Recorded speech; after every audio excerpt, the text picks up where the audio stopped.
atas nama Najwa Fitria Agnes. Selamat menyaksikan.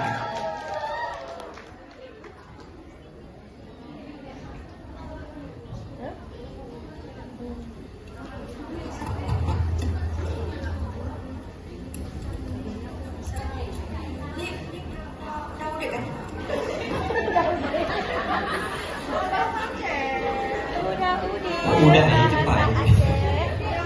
Udah deh. Tadi mati di sini.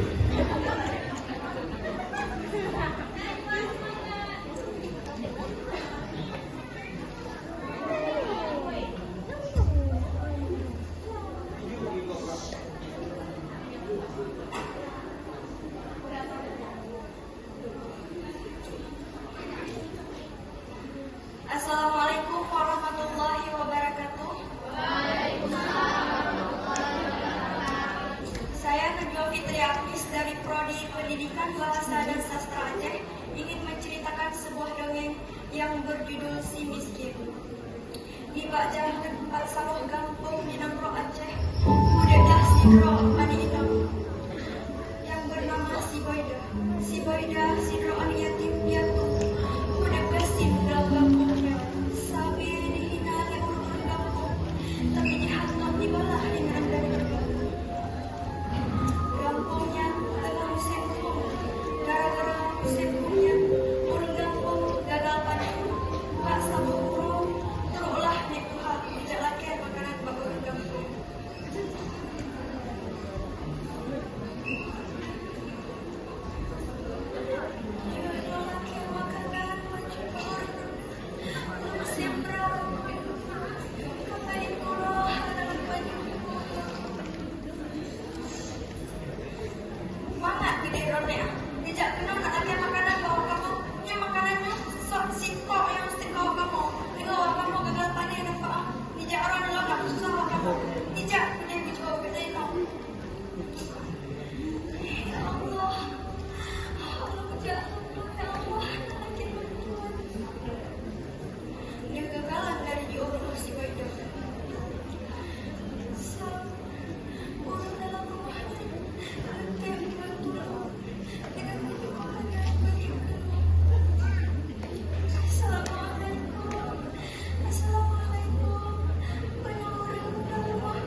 Sama-sama nih.